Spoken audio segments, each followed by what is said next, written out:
It's a cold game, man. But there's somebody always willing to play it. What's cracking, everybody? Welcome back to my channel. New video.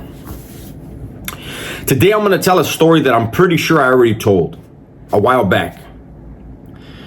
And I'm telling it again for those that missed it, but also because one of the players in the story reached out to me in the comments.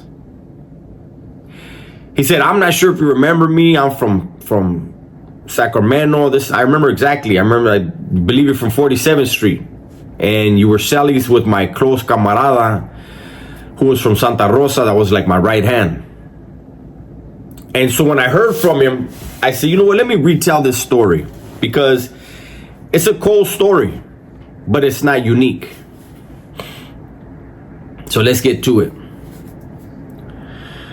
This happened in New Folsom, and I had a leadership position on the yard. And, you know, regardless if somebody has a leadership position, if you're on the mesa, whatever, you are with the mesa, but usually every mesero also has his own crew. Individual shooters that are going to be loyal to him. They're going to ride with him no matter what. And I had that, and the homie from Santa Rosa was one of those for me. We were friends. That was my camarada. He was already in place to where once I get snatched up off the yard, he steps in and sits in my seat, and it's business as usual. Well, I had other camaradas on the yard, dudes that were in the bay with me, dudes I knew from other joints, that we were all there together. This story has to do with two of my camaradas. So one day, one of them comes out, and I'm going to call him San Pedro. I'm not going to say what barrio in San Pedro he was from, but I'm just going to call him San Pedro. Okay? He's out early in the morning. I'm yard crew and I'm not even out yet. And he's out. He's out of his cell and he comes to my pad and he's like, hey, what's up, fool? I said, man, what you doing out there? He's like, I'm volunteer tier tender today, homie. And I go, but what you doing? And he goes, I'm going to get my clavo right now. So he had an issue of dope coming to him. And so he was coming out in order to get it. So I'm thinking he's going to slide out, go and pick it up and come back in, right? They start releasing education and my neighbor gets released. The homie that's in the comments. If I'm remembering right, it's him, the one in the comments. He gets released and San Pedro goes down in the day room and he's talking to him, right? And in my head, I'm thinking, I know there's no way that San Pedro is telling the homie that's gonna get released for education to go out there, grab it, and come back. There's no way. This vato's been around. He done shoot terms, done pegadas. He's connected. I know who he's connected with. And I'm like, there's no way, Holmes. This vato can't be that impatient. He's out. He can get it his way, right? I look, because from my cell, I'm in C-section, 3 building. I can see from my section, I can see the yard door and a piece of the yard. And sure enough, I see the runner out there, his runner, my runner. We both utilize the same runner. I see him out there. And I'm like, nah. So I get at my camarada next door, the homie from SAC that just left, his celly. I said, hey, Holmes, I know he's not going to ask your celly to double back right now. And he's like, I hope not. So here we are at the door. The homie from Santa Rosa can't really see out there, but I can, right? And I'm looking. And the homie from Sacramento gets patted down, walks over, like walks out of my line of sight. Then I see him come back. San Pedro's right there by the yard door. He's just standing there watching, like, come on, Holmes, how obvious you vato's making it. Really, San Pedro, you knew better and you know better. The homie from SAC is coming back in, and there's a cop I've told a story about in the past, RoboCop, right? Proudly called himself RoboCop. He was one of those that considers himself a crime fighter. It's unfortunate when COs get the job and consider themselves crime fighters. Nah, man. No disrespect to anybody, but you're a babysitter. You know, you're a high-priced babysitter. The yard runs itself. The tiers run themselves. The sections run themselves. You make a lot of good money. You're there to pick up the pieces when shit breaks off.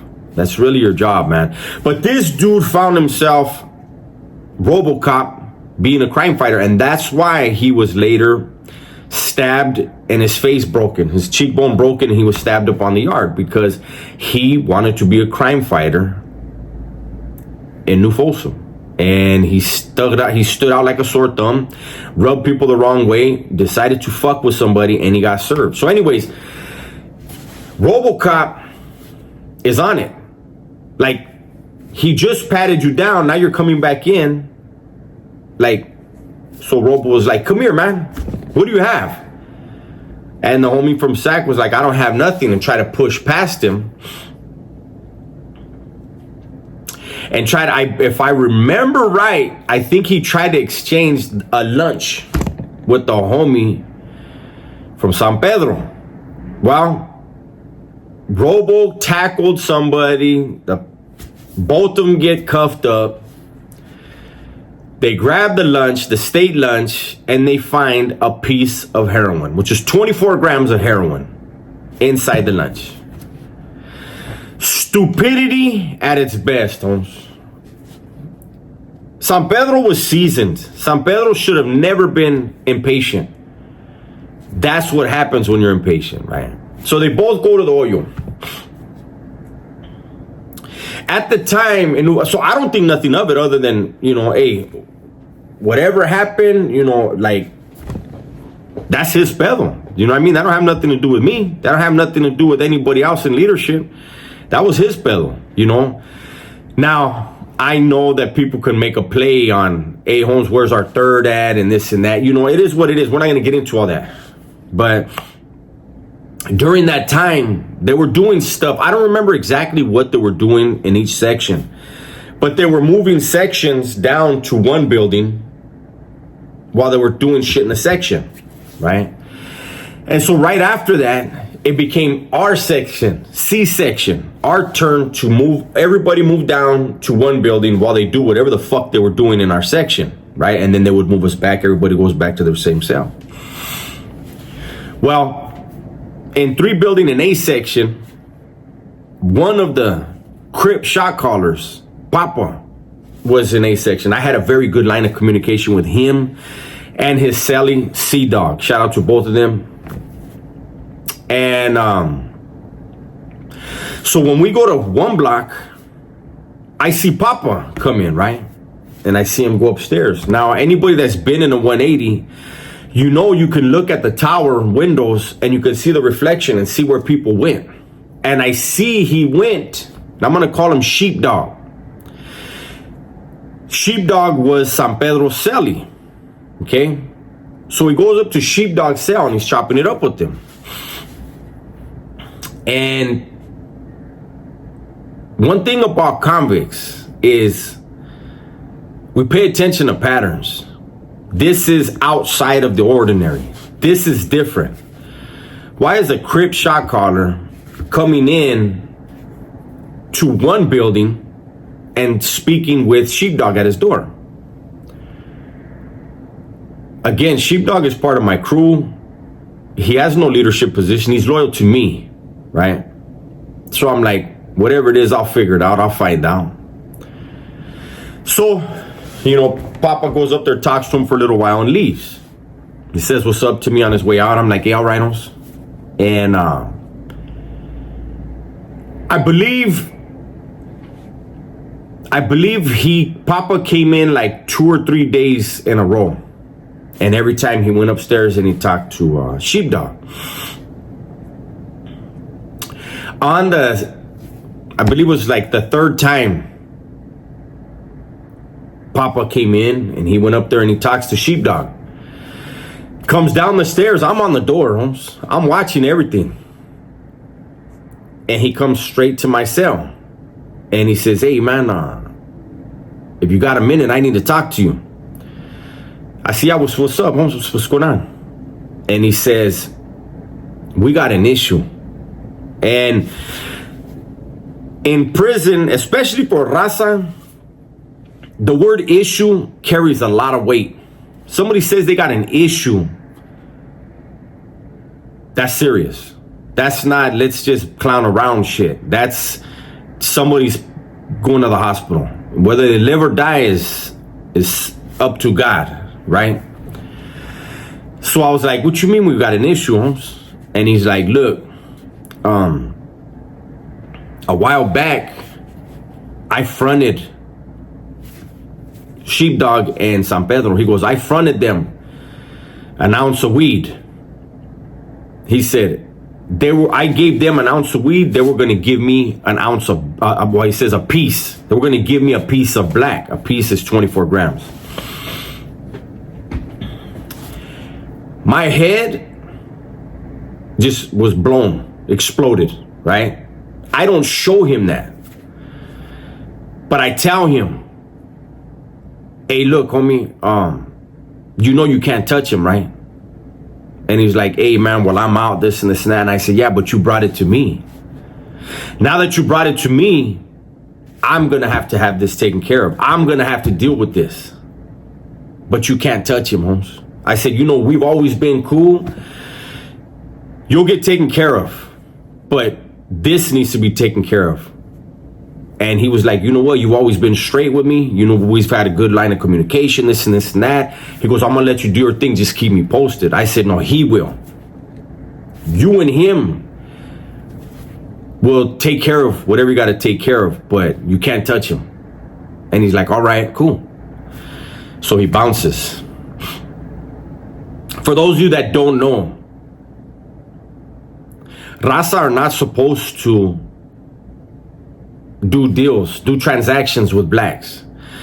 I was schooled, if they're buying from you and you know it's someone you can rely on, then they're putting money in our pockets. It's not really frowned upon. It's when you take Raza money and you take it away from us and you give it to them, that's when you're going to get hit. It's a sticky one though, because you could know someone and like everyone, their money gets funny at some point. And now if you dealt with a black and you're not buying nothing, you're selling to him and his money gets funny, what do? Do you drag everyone in? It's a sticky situation, but we're not going to get into all that. Sheepdog and San Pedro fucked up. I used to tell dudes all the time, look, Holmes, you're men, Holmes. No man can tell another man what to do. You know what's expected of you, though. And you're going to do what you feel is right. You're going to do what you want to do.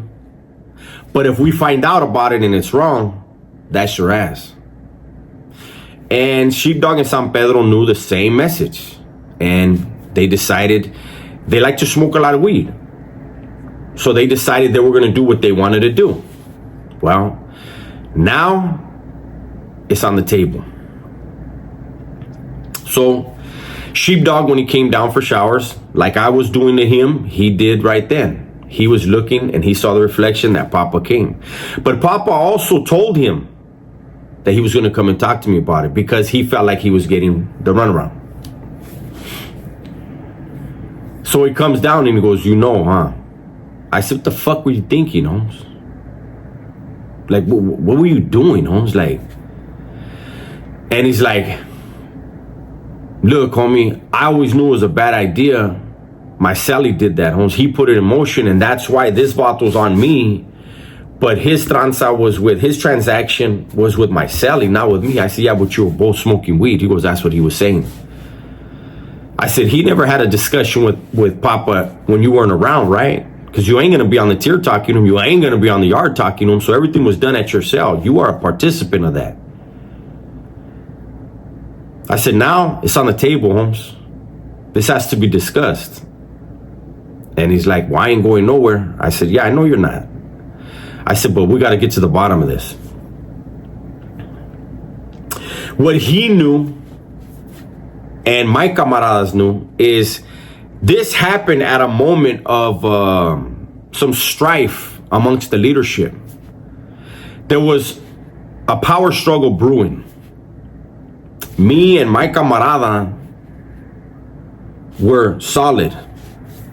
There were two other meseros who were hating on us. And then you had one that was basically like in the middle. So the power struggle was at a stalemate. It was instigated by these other two dudes, Wicked from Blight Street being one of them.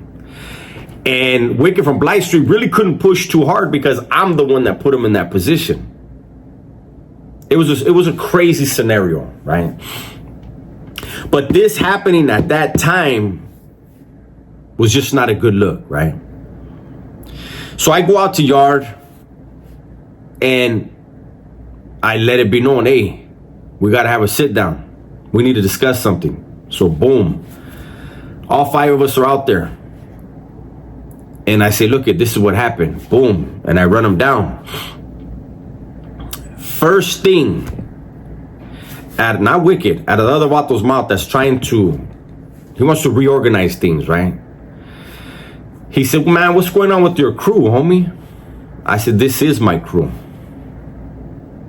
I said, that shit don't have nothing to do with me. I don't get high. You know that. And so there was now tension, right? And so now we're discussing what needs to happen.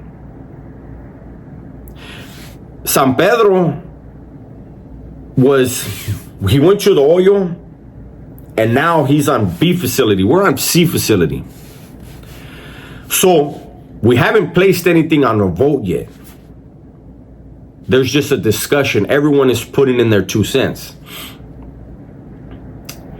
And I already know the two that are tripping, they just want to whack these dudes. And why not? These dudes were wrong, but for them, they're part of my crew. These dudes have things in mind where maybe we bump heads with Dubs. These are two real hitters. If we can get them out of the way, Dubs loses two really good hitters on his crew. I know that's what they're thinking, right? I'm not thinking that way. I don't give a fuck about that. This situation has to be taken care of. So I said, what do you want those thinking, eh? And right away it's, we gotta whack these dudes, eh? Fuck both of them. So I'm listening. Not surprised, because that's what we did most of the time. But see, that's such a narrow, like, you're not looking down the road. And I always want to look at every angle. I want to see down the road, not what's just in front of me. What's just in front of you, if you only see what's just in front of you, you're going to get in a wreck.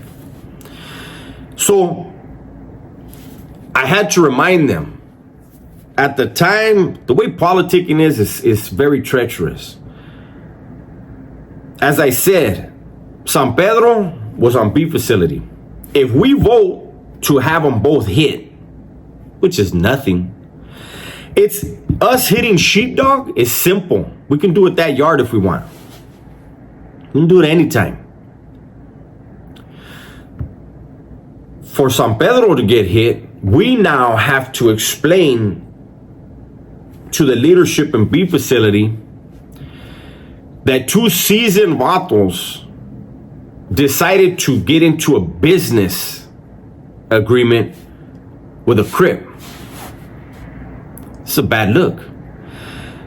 Even though it doesn't fall on the leadership, it happened under our leadership, you see? And so that leadership over there is gonna have some words to say. What the fuck's going on over there, Holmes?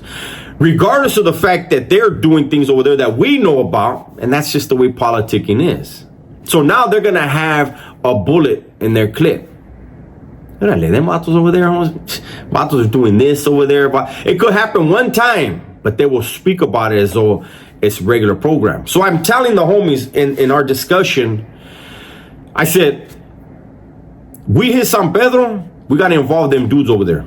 We involve them dudes, they're gonna talk shit, homes. They're gonna try to create a headache for us. So, you vatos right now are saying we whack them. If we whack these vatos, we gotta pay the crip back. So we spill their blood and we lose money in the process. I said, here's my idea. Me. These vatos are going to they have to pay this vato back, get him his dope. That's a mando. He doesn't want feria. That wasn't the agreement. These vatos gotta get him his dope. They each gotta pay us $500 and kick in 3 grams of dope. That was music to their ears. I was the only one that didn't use. That's how it was handled. You know, it tripped me out because my own camarada, now I had to get at these vatos and tell them, you made me look bad, Holmes. I don't care how you look. I care how I look. And you vatos made me look bad because you are my camaradas and you made this stupid ass fucking decision, Holmes. You vatos aren't gonna get whacked, but this is what you are gonna do. Sheepdog was like, all right, Holmes. And he appreciated it. He wasn't getting whacked. San Pedro felt I should have done better.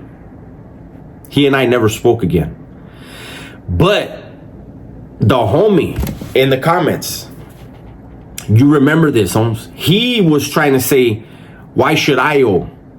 That vato got it sucked up. He actually tried to put the homie from Sacramento in the hat. Because he came back and he did exactly what the fuck San Pedro told him to do. But see, he had made promises to the legend that he was under. San Pedro did.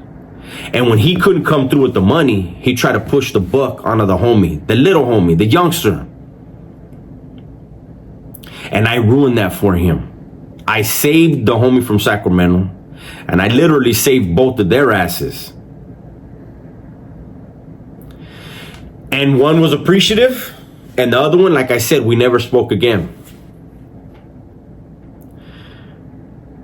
And anyone wanting to know what wound up happening, San Pedro wound up being murdered in Pelican Bay Shoe years later.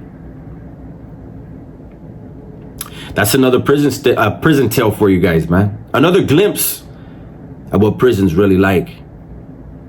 Those of you criming it, thinking it's cool and it's all carnalismo and camaraderie and those are the camaradas. They are, homes. They are until they're not.